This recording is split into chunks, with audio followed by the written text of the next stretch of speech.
चंद्र दिवाकर कोटि कोटि रतन प्रभाकर राजत सम ज्योति जय अम्बे गौरी शंभरी शंभरी भारत महिषासुरवादी मैया महिषासुरवादी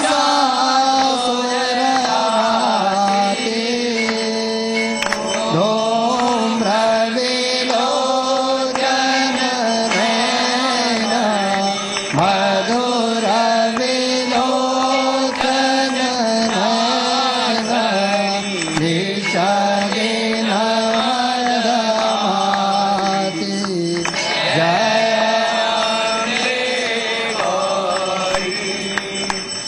चौसठ योगिनी गावत निरचत रत भैरो मैया निरचत रत भैरो भाजत ताल मृदंगा भाजे भाजे ढोल मृदंगा हरो भाजत डमरू जय अम्बे गौरी भुजाचार्य अति शोभित अष्टभुजाधारी मैया अष्टभुजाधारी मन वांछित फल पावक मन इच्छा फल पावक सेवक नमस्कार, बहुत बहुत स्वागत है आपका हमारे इस खास पेशकश आराधना में। मैं हूं शिल्पी। तो अभी आपने मां झंडे वाले की पवित्र आरती के दर्शन किए। भक्ति से सराबोर इस माहौल में आपको चलिए लिए चलते हैं हम मध्य प्रदेश के खरगोन में लेकर चलेंगे, जहां एक ऐसा मंदिर है जहां अखंड दीप जल रहे हैं। इसके साथ ही हम आपको लेकर चलेंगे ऐसे स्थान पर जहां आज भी भगवान राम और सीता के होने की अनुभूति होती है। कार्यक्रम में हम आपको ये भी बताएंगे कि वो कौन से ऐसे वृक्ष होते हैं जिनसे मिल सकता है आपको पितरों का वरदान। और इसी पर विशेष जानकारी देने के लिए हमारे साथ स्टूडियो में मौजूद हैं धर्म और ज्योतिष के जानकार शैलेंद्र पांडे जी। स्वागत है आपका बहुत बहुत शो में। नमस्कार। तो चलिए शुरू करते हैं अपनी खास पेशकश आराधना।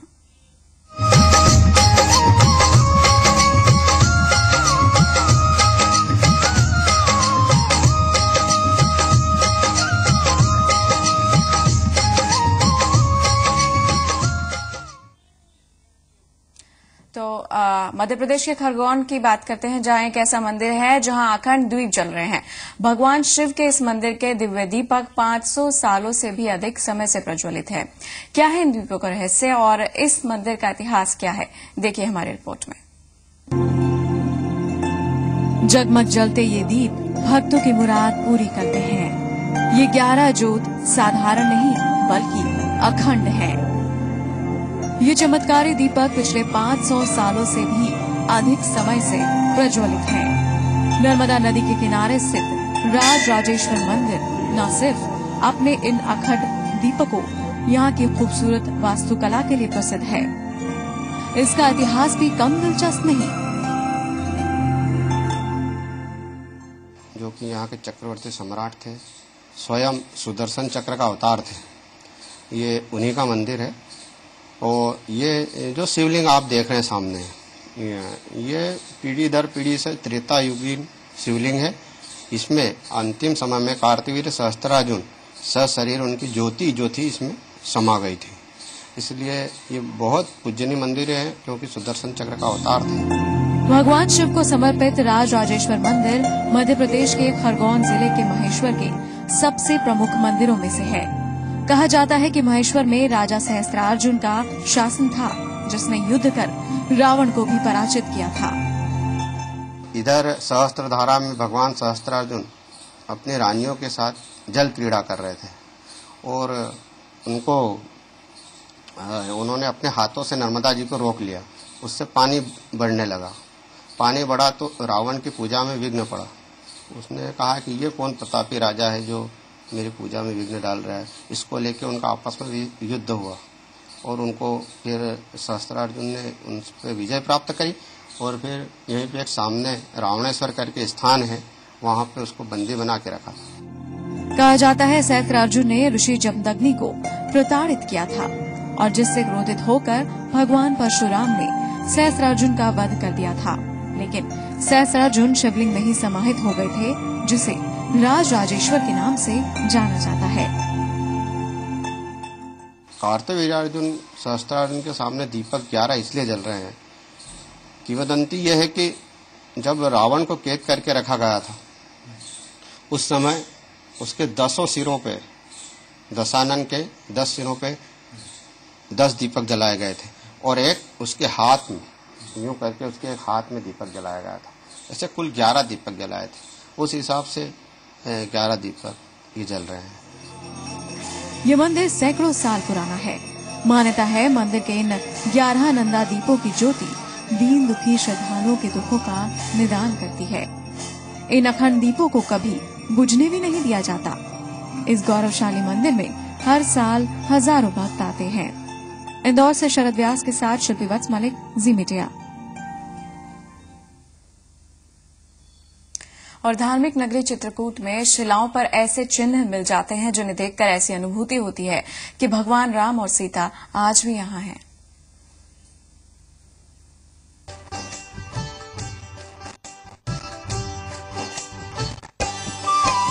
शिलाओं पर दिख रहे ये चरण चिन्ह किसके हैं? क्यों इन्हें लोग प्रणाम कर रहे हैं? क्यों हो रही है इनकी पूजा? ऐसे सवाल आपके मन में उठ रहे होंगे।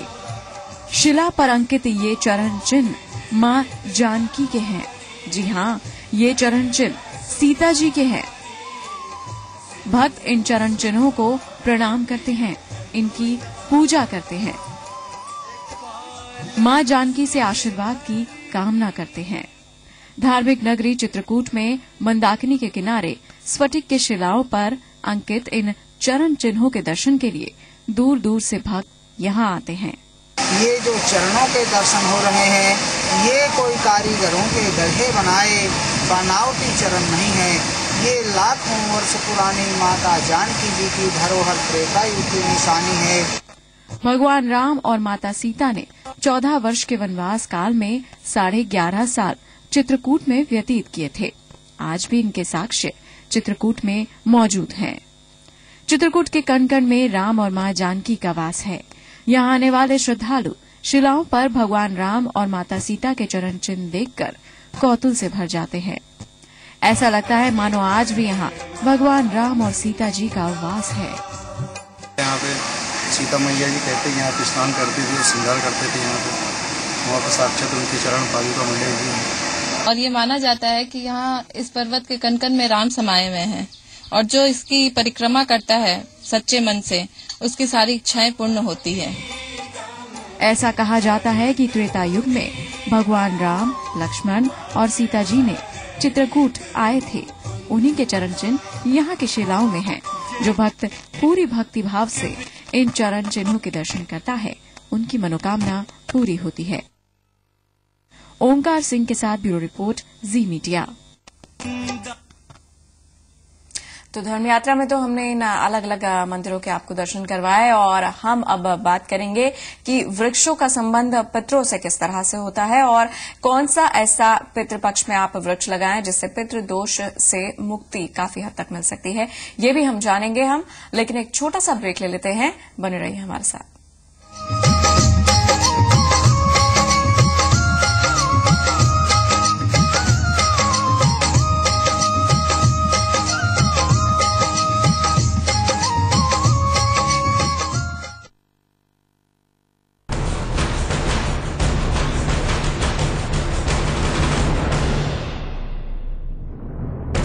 मरुधरा पर मेरी शान मेरा अभिमान। राजाओं का शौर्य, रजवाड़ों की शान, साहस की गौरवमयी गाथा।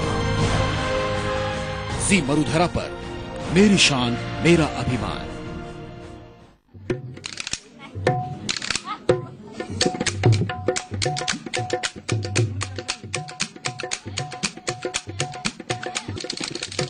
देखते रहिए जी मरुधरा, मेरी शान मेरा अभिमान।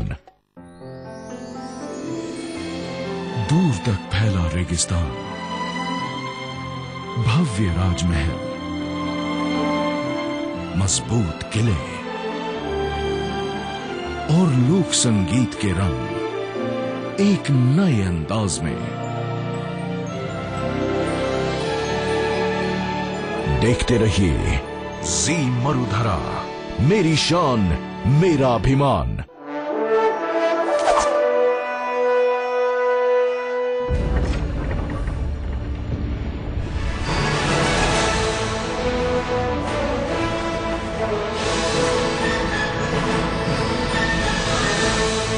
समाचार और मनोरंजन की नई सौगात जी मरुधरा पर मेरी शान मेरा अभिमान। दूर तक फैला रेगिस्तान, भव्य राजमहल, मजबूत किले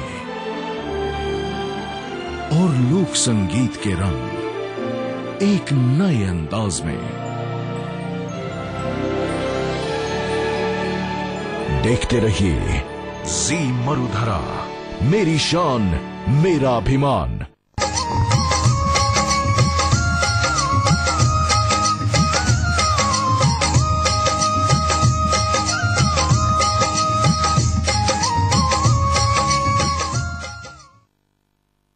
पितृपक्ष में आप ऐसा कौन सा वृक्ष लगाएं ताकि आपको पितरों का वरदान मिले, ये हम अब आपको बताएंगे। और शैलेन जी हमारे साथ स्टूडियो में बने हुए हैं। शैलेन जी, पहले तो यही जानेंगे कि वृक्षों का संबंध पितरों से किस प्रकार होता है? जिस तरह व्यक्ति के अंदर, सांड के अंदर प्राण होते हैं, उसी तरह से हम ये मानते हैं और विज्ञान भी इस बात को सिद्ध कर चुका है कि पेड़ पौधों के अंदर, वृक्षों के अंदर भी प्राण जरूर होता है। अब वृक्ष की, पौधों की खासियत ये होती है कि वो अच्छी और बुरी ऊर्जा को, निगेटिव और पॉजिटिव एनर्जी को तुरंत महसूस कर लेते हैं, उनको सोख लेते हैं, उनको अपने अंदर समाहित कर लेते हैं। कुछ पेड़ पौधे, कुछ वृक्ष ऐसे होते हैं जो केवल सकारात्मक ऊर्जा पैदा करते हैं, यानी शुभ शक्तियां देते हैं, और कुछ पेड़ पौधे ऐसे होते हैं जो हमेशा निगेटिव शक्तियां, नकारात्मक ऊर्जा ही पैदा करते हैं, उनसे कुछ भी अच्छा नहीं होता। तो अगर आप सही तरीके के, शुभ तरीके के वृक्ष लगाते हैं, पेड़ पौधे लगाते हैं, तो यकीनन घर में शुभ शक्तियों का प्रवेश होता है। और चूंकि हम ये मानते हैं कि हमारे पितृ भी हमारे लिए शुभ करते हैं, हमारा कल्याण करते हैं, तो उन वृक्षों के माध्यम से उनका आशीर्वाद भी हमें जरूर प्राप्त हो पाता है। एक बात और याद रखिए, एक बड़ी पुरानी सी कहावत कही जाती है कि एक वृक्ष 100 पुत्र समान, यानी अगर आप एक वृक्ष लगाते हैं, एक पौधा लगाते हैं, तो 100 पुत्रों के समान आपको पुण्य मिलता है, आपका कल्याण होता है। तो पिता पुत्र का संबंध ही पितृपक्ष का संबंध होता है। इसलिए पौधे लगाने से पितृपक्ष में, वृक्ष लगाने से, खासतौर से पवित्र वृक्ष लगाने से निश्चित रूप से पितरों को तो कृपा मिलती ही है, आपको भी पितरों की कृपा प्राप्त हो पाती है। जी, तो जैसा आपने बताया कि कुछ पौधे, पेड़ पौधे ऐसे भी होते हैं जो सकारात्मक ऊर्जा देते हैं। तो अगर पहले ऐसे पौधे की हम बात करें जिसे हम पितृपक्ष में लगा सकते हैं, तो वो पहला ऐसा वृक्ष कौन सा होगा जो सकारात्मक ऊर्जा बहुत देता है? देखिए शिल्पी, हिंदू धर्मशास्त्र में सबसे ज्यादा पवित्र वृक्ष अगर किसी को मानते हैं तो वो है पीपल। कृष्ण ने गीता में कहा है, अश्वत्थ सर्व वृक्षाणाम, यानी सभी वृक्षों में मैं पीपल हूं। इतना ज्यादा पवित्र है कि भगवान को भी कहना पड़ा कि ये वृक्ष और कोई नहीं, स्वयं मैं हूं। पितृपक्ष में अगर आप पीपल का पौधा लगाते हैं या नियमित रूप से इसकी उपासना करते हैं, इसमें जल डालते हैं, तो इसके विशेष शुभ परिणाम प्राप्त होते हैं। नियमित रूप से अगर आप इसके नीचे दीपक जलाते हो, चाहे पितृपक्ष चल रहा हो तब भी, न चल रहा हो तब भी, अगर आप इसके नीचे दीपक जलाते हैं, इसमें जल डालते हैं काला तिल मिलाकर, तो पितृ प्रसन्न होते हैं, आपको पितरों की विशेष कृपा प्राप्त होती है। और अगर आपकी कुंडली में गुरु चांडाल दोष हो या पितृ दोष हो तो आपको जरूर पीपल का पौधा अपने जीवन में एक बार लगवाना चाहिए ताकि ये दोष भंग हो जाए। और सड़क के किनारे लगवा दें, पार्क में लगवा दें, कहीं भी लगवा दें। जितना पीपल लगवाएंगे, जितना पीपल की सेवा करेंगे, उतना ही जल्दी आपकी कुंडली से पितृदोष या गुरु चांडाल दोष भंग हो जाएगा। जी, और पंडित जी एक और वृक्ष है जो काफी महत्वपूर्ण रखता है, यानी कि बरगद। ये किस तरह की विशेषता है, इसमें क्या कुछ ऐसे गुण हैं और क्या इसे भी पितृपक्ष के दौरान लगाया जा सकता है? पीपल के बाद सबसे पवित्र वृक्ष माना जाता है वट वृक्ष, बरगद। कहा जाता है कि 5 वट वृक्षों से घिरे हुए पंचवटी के बीच में रामकृष्ण परमहंस साधना करते थे। भगवान गौतम बुद्ध को भी वट वृक्ष के नीचे ही ज्ञान प्राप्त हुआ था। और बरगद को तो वैसे भी कहते हैं कि ये आयु देता है और मोक्ष देता है। वट सावित्री की पूजाएं हिंदू धर्मशास्त्र में महिलाएं करती हैं और निश्चित रूप से अपने पति की लंबी आयु भी प्राप्त कर पाती हैं। अगर आयु की समस्या है, घर में लोगों का जल्दी देहांत हो जाता है, किसी की अकाल मृत्यु हो गई हो, घर में दुर्घटनाएं बहुत होती हो, या लोगों की आयु को लेकर, लोगों के जीवन को लेकर चिंता रहती हो, तो बरगद का वृक्ष अपने जीवन में एक बार जरूर लगवाना चाहिए। अगर आपको ऐसा लगता है कि आपके पितरों की मुक्ति नहीं हो पाई है, आपने प्रयास तो किया लेकिन आपके पितर मुक्त नहीं हुए, बार बार आपको सपने में दिखाई देते हैं, बार बार आपको लगता है कि जरूर कहीं ना कहीं कोई कमी रह गई है, तो बरगद के वृक्ष के नीचे बैठकर शिव जी का ध्यान करना चाहिए, शिव जी की पूजा करनी चाहिए। अगर हम पीपल को भगवान विष्णु कहते हैं तो बरगद को भगवान शंकर कहा जाएगा। तो बरगद के वृक्ष के नीचे बैठकर भगवान शिव की पूजा करने से निश्चित रूप से पितरों को मुक्ति प्राप्त होती है। और बरगद के वृक्ष की अगर आप नियमित रूप से परिक्रमा करें तब भी पितरों की आत्मा को तृप्ति मिल जाती है। जी, और पंडित जी अगर तीसरे ऐसे वृक्ष की बात करें जिसका हम पितृपक्ष में विशेष तरीके से उसे लगा सकते हैं, तो वो कौन सा है? तीसरा वृक्ष है बेल का। और बेल की एक एक पत्ती में स्वयं महादेव रहते हैं, स्वयं भगवान शिव रहते हैं। ये बात हम सब जानते हैं। सावन में हमने बहुत चर्चाएं की हैं बेल के ऊपर कि बेल के वृक्ष में, बेल की पत्तियों में कितने गुण होते हैं और शिव जी से कितना गहरा संबंध है इसका। अगर पितृपक्ष में आप बेल का वृक्ष लगाते हैं, बेल का पौधा लगाते हैं, तो पितरों की अतृप्त आत्मा को शांति मिलती है।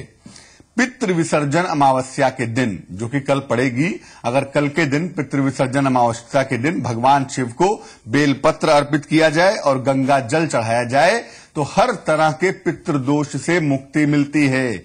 इसके अलावा आपके पितरों को भी तृप्ति प्राप्त होती है। कहते हैं ना कि राजा सगर के 60,000 पुत्रों को मुक्ति प्राप्त हुई गंगा की एक धारा से, जिसकी वजह से गंगा धरती पर आई थी।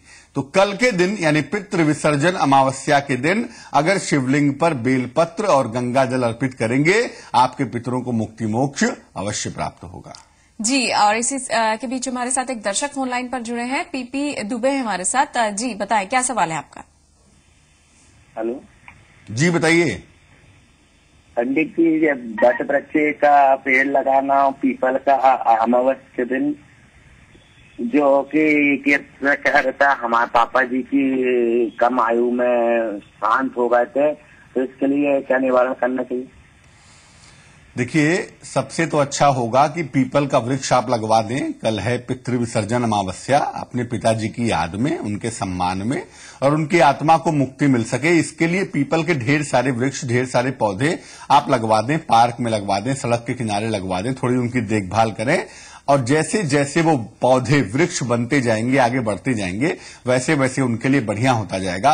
और एक बड़ी पुरानी सी कहावत कही जाती है कि जैसे जैसे पीपल का वृक्ष फलता और फूलता है खुद के द्वारा लगाया हुआ, वैसे वैसे जीवन में खुशियां और सुख शांति आती जाती है। जी, पुष्पा है एक दर्शक हमारे साथ फोन लाइन पर। जी बताएं, क्या सवाल है आपका? जी पंडित जी नमस्कार। जी नमस्कार।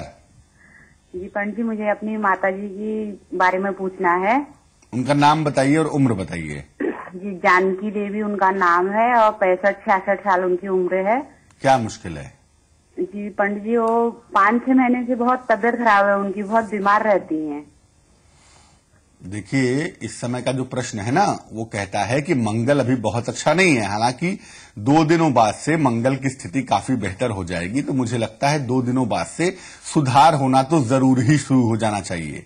लेकिन अभी थोड़ा सा उनके स्वास्थ्य का ध्यान रखिए। 15 नवंबर तक स्थितियां बहुत अच्छी नहीं है। फिलहाल कल अमावस्या है और परसों से भगवती की नवरात्रि शुरू होने वाली है। तो नवरात्रि में पूरे 9 दिन देवी को लाल फल अर्पित करिए। रोज एक लाल फल, चाहे वो सेब हो, चाहे वो अनार हो, कोई भी एक लाल फल आप 9 दिन अर्पित करिए और उसी लाल फल का प्रसाद अपनी माता जी को खाने के लिए दीजिए। ईश्वर ने चाहा तो 3 से 4 दिनों के बाद ही वो ठीक होनी शुरू हो जाएंगी। जी, आगरा से एक दर्शक है फोन लाइन पर। शाम, बताएं क्या सवाल है आपका? जी, मेरा सवाल ये है कि मुझे एक बड़ा घर बनाना है। घर नहीं है मेरे पास, घर नहीं बन पा रहा है। इस समय का जो प्रश्न है वो कहता है कि संपत्ति के मामले में थोड़ी मुश्किलें हैं। अभी तुरंत जल्दीबाजी न करें। अगर 15 अक्टूबर तक कोई भी सफलता नहीं मिल पाती तो शांति से बैठ जाइए। मार्च 2014 के पहले कुछ नहीं हो पाएगा। फिर जो कुछ होगा वो मार्च 2014 के बाद होगा। फिलहाल के लिए आपका काम हो जाए, अटके नहीं, इसके लिए मैं आपको सलाह दूंगा कि किसी भी मंगलवार के दिन बैठ जाइए और एक सिटिंग में एक साथ बैठकर 11 बार हनुमान चालीसा का पाठ करिए। 15 अक्टूबर तक समय है। अगर बजरंगबली की कृपा हुई आपके ऊपर तो निश्चित रूप से आपकी संपत्ति की मनोकामना पूरी हो जाएगी। जी पंडित जी, अभी आपने बेल के वृक्ष की विशेषता बताई थी कि किस तरह से उसे पितृपक्ष के दौरान लगाया जा सकता है। और एक और पेड़ जो बहुत ही सकारात्मक प्रभाव वाला माना जाता है वो है अशोक का वृक्ष। ये भी क्या हम पितृपक्ष के दौरान लगा सकते हैं?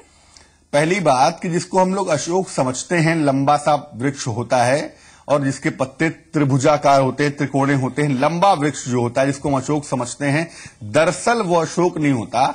अशोक का वृक्ष घना होता है काफी। जिस तरह अन्य पौधे होते हैं, आम का पेड़ होता है, उस तरह का घना पेड़ होता है अशोक। ये लंबे वाले देवदार वाले वृक्ष अशोक नहीं होते, ये नकली अशोक होते हैं। पहली बात तो ये जान लीजिए। दूसरी बात यह है कि अशोक के बारे में कहते हैं कि जहां होता है अशोक वहां नहीं होता है शोक। तो जिन घरों के दरवाजे पर, जिन घरों में किसी भी रूप में अशोक होता है, उन घर में किसी की असामयिक मृत्यु नहीं होती, किसी की अचानक दुर्घटना नहीं होती, अचानक कोई घटना नहीं घटती, अचानक कोई गड़बड़ी नहीं होती। तो अशोक का पौधा जरूर लगाना चाहिए। अशोक का पौधा लगाने से आपके घर में पितृदोष का असर घट जाएगा, किसी की अकाल मृत्यु नहीं होगी, दुर्घटना के चक्कर में कोई नहीं पड़ेगा। जी, और इसी के साथ एक दर्शक है फोन लाइन पर, भगवान दास हैं, जबलपुर से हैं। ये बताएं क्या सवाल है?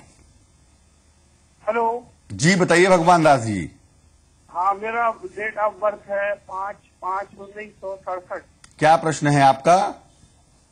हमारे बच्चे को, एक मिनट। हेलो जी, आपकी आवाज नहीं आ रही है भगवान जी। मेरे के बारे में पूछना है। उनका जन्म 14 जुलाई 10। क्या प्रश्न क्या है? हेलो हेलो जी जी, आपकी आवाज आ रही है, प्रश्न बताएं। हाँ, उनको ना गाल में ना बचपन में 3 महीने का था फेशियल पैरालिसिस हो गया था। बचपन में 3 महीने का था। जी जी। अब तो वो ठीक है या उसके बारे में कुछ बताइए। देखिए, इस समय का जो प्रश्न है वो स्वास्थ्य के लिए संकेत अभी भी बहुत अच्छे नहीं दिखाता। मेरी सलाह आपको ये है कि इस तरह की स्थितियां जब हों, गंभीर हो मामला, पूर्व जन्म के संस्कार ज्यादा प्रभावशाली हों, ऐसी दशा में महादेव की उपासना करनी चाहिए। एक पुस्तक आती है शिव सहस्त्र नाम। शिव सहस्त्र नाम का पाठ सोमवार के दिन माता पिता में से कोई भी एक अगर करे तो बहुत अच्छा होगा। इसके अलावा हर सोमवार के दिन सफेद चीज का दान करने का नियम बना लीजिए। संतान की आयु भी अच्छी होगी और जीवन में जो मुश्किलें हैं वो दूर हो जाएंगी। जी पंडित जी, एक और पौधा जो बहुत ही पवित्र माना जाता है, जिसकी पूजा आराधना काफी पवित्र मानी जाती है, वो है तुलसी का पौधा। ये भी क्या पितृपक्ष के इस दौरान हम लगा सकते हैं? कहा जाता है कि तुलसी का एक पत्ता भी आपको मुक्ति और मोक्ष दिला सकता है। इसीलिए जब आदमी अपनी अंतिम सांस लेता है तो उसके मुंह में तुलसी का पत्ता और गंगा जल डालने की परंपरा पाई जाती है।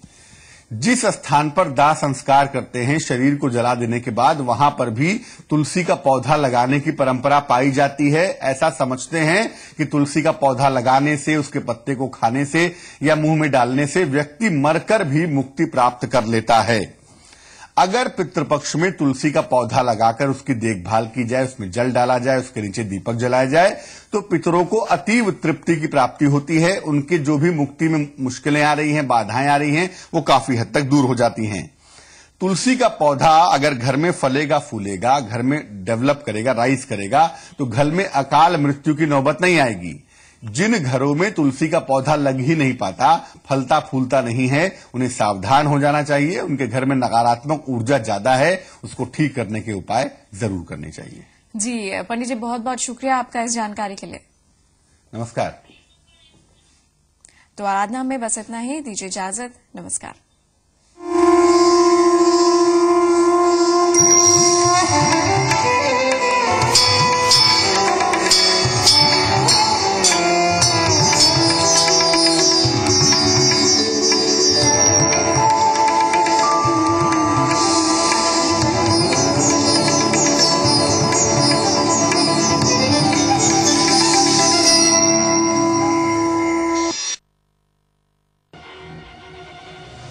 प्रदेश की हर खबर, चप्पे चप्पे पर नजर, खबरें लगातार, तेज रफ्तार, बिना रुके, बिना थके। मरुधर एक्सप्रेस रोज सुबह 8 बजे जी मरुधरा पर। मेरी शान मेरा अभिमान। जायकेदार खाना, लजीज व्यंजन और स्वादिष्ट पकवान। जितना खूबसूरत है राजस्थान, उतना ही स्वादिष्ट है यहाँ का खान पान। जैसी सौंधी मिट्टी, वैसा ही एहसास। जानिए कैसे बनते हैं ये स्वाद के रिश्ते। रजवाड़ी रसोई, शनिवार और रविवार दोपहर 1:30 बजे जी मरुधरा पर। मेरी शान मेरा अभिमान। टेलीविजन इतिहास में एक नए अध्याय की शुरुआत। जी मरुधरा, मनोरंजन और समाचार का एक ही चैनल, जहां एक साथ पूरे परिवार को मिलेगी मनोरंजन और खबरों की सौगात। होगी आपके शहर और देश दुनिया की खबरों की बात, जहां महकेंगे आपकी जिंदगी से जुड़ी कहानियों के जज्बात।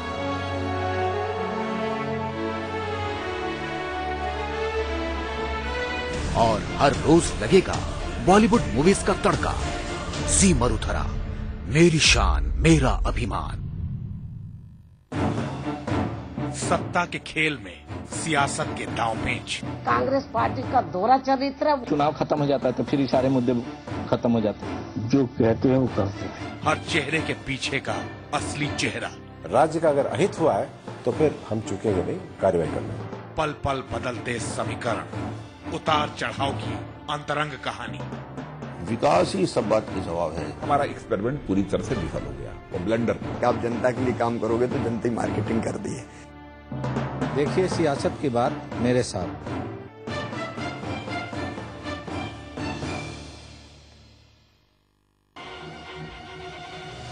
प्रदेश की हर खबर, चप्पे चप्पे पर नजर, खबरें लगातार, तेज रफ्तार, बिना रुके, बिना थके।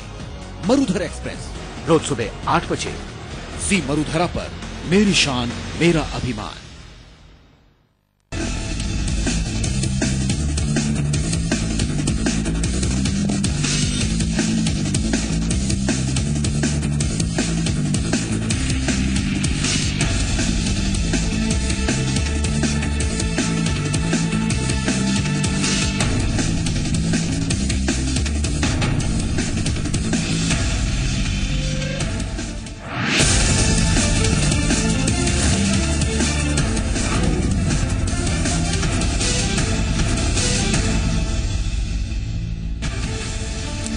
आरजेडी अध्यक्ष लालू प्रसाद यादव को आज रांची की सीबीआई कोर्ट सजा सुनाएगी। कोर्ट ने लालू को चारा घोटाले के एक मामले में दोषी करार दिया है।